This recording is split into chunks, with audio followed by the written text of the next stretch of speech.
आज हम लोग 10वां पाठ का दसवीं क्लास की पहला पाठ मंगलम का प्रश्न उत्तर लिखेंगे, समझेंगे, जिसमें लिखित और मौखिक दोनों अभ्यास है।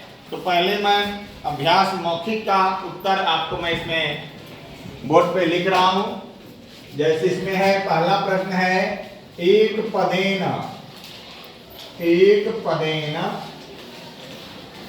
उत्तरम वदत।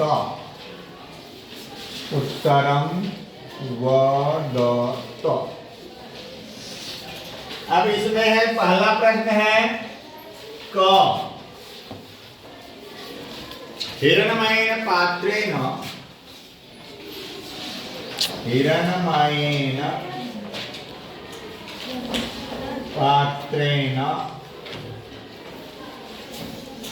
हिरणमयेन पात्रेण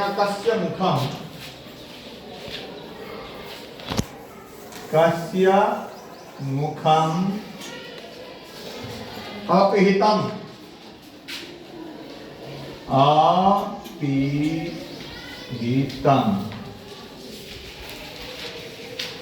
इसमें ये प्रश्न है, उत्तर में आ जाएगा, उत्तर में यहां आ जाएगा सत्यस्य। केवल इतना ही लिखना है, एक पदेना। बोर्ड की परीक्षा में भी बच्चे लिख देते हैं, पूरे के पूरे लाइन उतार देते हैं, तो नहीं उतारना है। केवल एक पदेन का मतलब है एक पद में ही आप उत्तर देना है, बस हो गया। सत्यस्य। ख में है सत्य धर्माय प्राप्तये। सत्य धर्माय प्राप्तये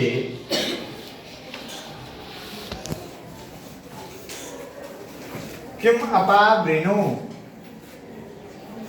किम अपावृणु,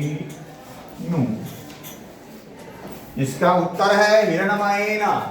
उत्तर हिरणमयेन।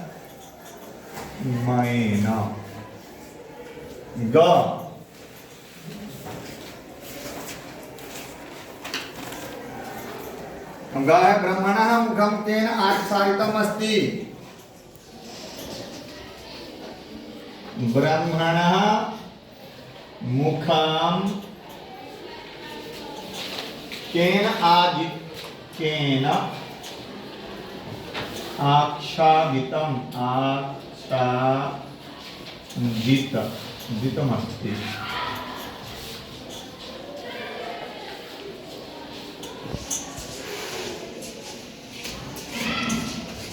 उत्तर है स्वर्ण पात्रेण।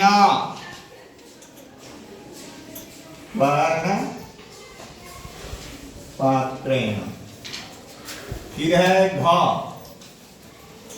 घ में है महतो महीयान कः। महतो महीयान कः। महतो महीयान कः। उत्तर में है आत्मा। फिर है अंग अनूह अनीयान कः। अनोह अनीयान कः। इसमें भी है आत्मा। हो गया अंगों। फिर इसमें है च। फिर च में है पृथिव्यादेह। महत् परिमाण युक्तात्। महत् परिमाण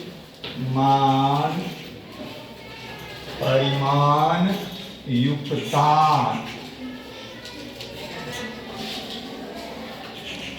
महत् परिमाण युक्तात् पदार्थात् महत्तरः कः।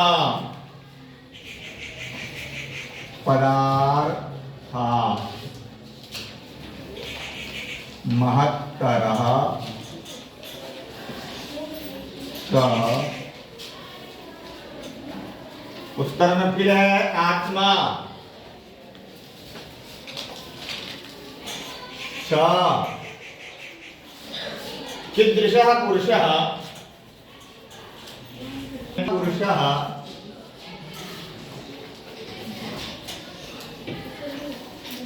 आवाज नहीं। कीदृशः पुरुषः निजेन्द्रिय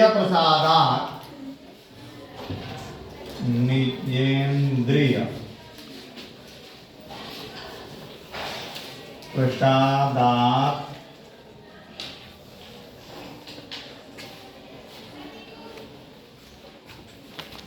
आत्मनः महिमानं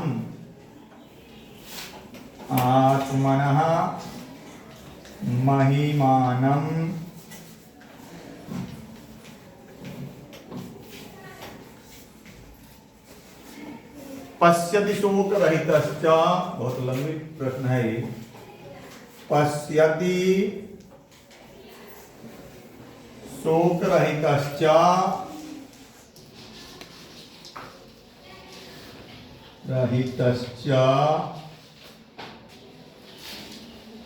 भवति। उत्तर में है विद्वान।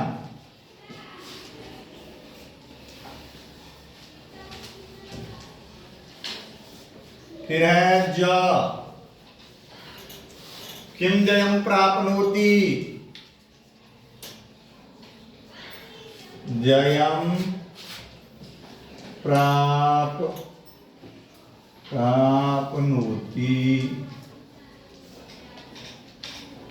सत्यम उत्तर में हो जाएगा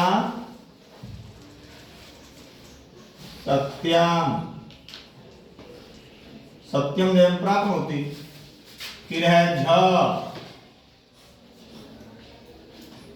किम जयम न प्राप्नोति।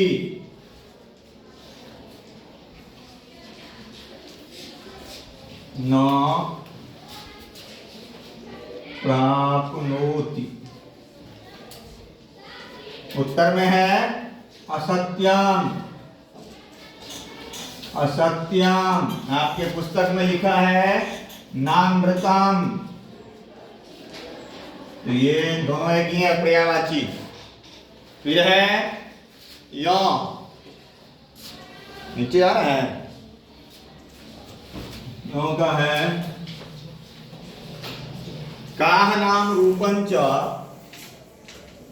काह नाम रूपंच विहाय समुद्रे अस्तम गच्छन्ति। विहाय समुद्रे अस्तम गच्छन्ति। इसमें है उत्तर में उत्तर नद्यः। हो गया, ये पहला प्रश्न हो गया। ध्यान रखना है एक पद पूछ रहा है बच्चा, पूरा उसमें एक पद पूछ रहा है, एक शब्द आपको लिखना है। आप पूरे लाइन उतार देते हैं, पूरा पद उतार देते हैं, तो फिर बोर्ड नहीं करना है। ये सब ध्यान में रखना है। फिर है दूसरा प्रश्न। दूसरा क्या है? एतेषां पदानां पद्यानां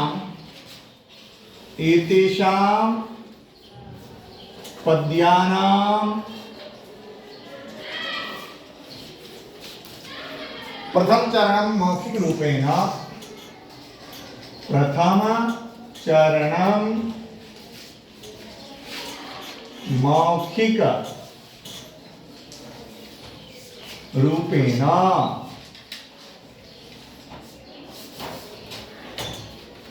मौखिक रूपेण पूरयत। अब इसका अर्थ हुआ जो प्रथम चरण जो है, इसके चरण का मतलब होता है पाद। पाद मतलब होता है आधा लाइन। संस्कृत में जो श्लोक होता है 4 श्लोक 4 पाद का भी होता है। नहीं, चतुष्पादी इसको बोलते हैं, 4 चरण बोलते हैं। तो इसमें प्रथम चरण का जो है आधा वाक्य वह शब्द दिया है, आधा आपको पूरा करना है। पहला है हिरण्यमयेन, तो आगे क्या होगा? हिरण्यमयेन पात्रेण, ये हो गया। फिर है अनुरणीयान, अनुरणीयान,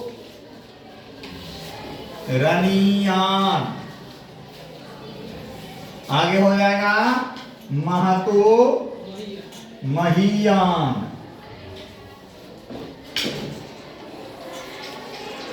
ग, ये सब भरा हुआ है, ये नीचे ऐसे दे देंगे तो आपको पता चल जाएगा आपने क्या भरा। फिर है सत्यमेव जयते, सत्यमेव जयते, आगे आ जाएगा नामृतम।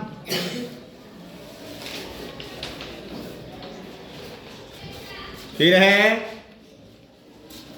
घ, यथा नद्यः, यथा नद्यः, आगे क्या लिखना है? स्यन्दमाना समुद्रे, स्यन्दमाना समुद्रे, ये है, इसमें आपने भरा है अभी ये समुद्रे। फिर है अंगों, वेदाहमेतम, वेदाहमेतम, इसका है पुरुषम महांतम, पुरुषम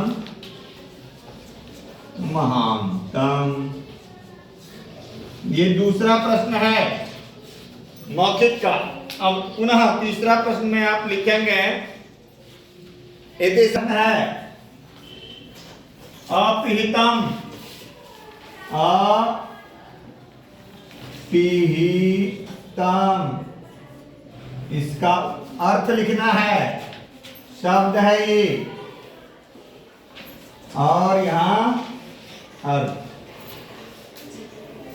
तो अपहितम का क्या होगा? ढका हुआ, ढका हुआ। दूसरा है सत्य धर्माय,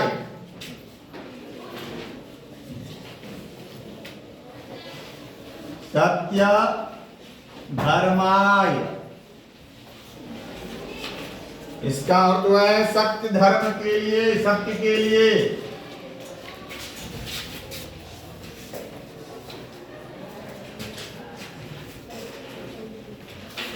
सत्य के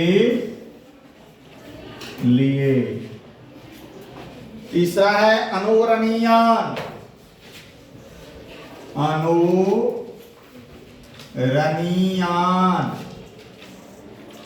इसका अर्थ है सूक्ष्म से भी सूक्ष्म, सूक्ष्म से सूक्ष्म। फिर है अक्रतुः, अक्रतुः, अक्रतुः का अर्थ है अनासक्त। अनासक्त मतलब जिसकी आसक्ति लगाव नहीं है, वो अनासक्त कहलाता है। अक्रतुः। फिर है वीत शोकः, वीत शोकः, शोक रहित। एक बत्ती जाओ, बोलो, हवा नहीं कर उसमें। शोक रहित। फिर है वित्तः, वित्ततः, वित्ततः का है विस्तार होता है, विस्तार होता है। देवयानः, फिर है देवयानः। देवयानः का है देवताओं का मार्ग, देवताओं का मार्ग। फिर अगला है आप्तकामा, आप्त कामाः, आत्म कल्याण के लिए, आत्म कल्याण के लिए। फिर है स्यन्दमानाः, स्यन्दमानाः, बहती हुई,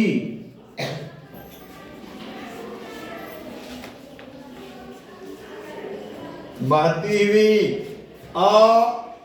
अयनाय, एक है इधर लिख देते हैं, अयनाय।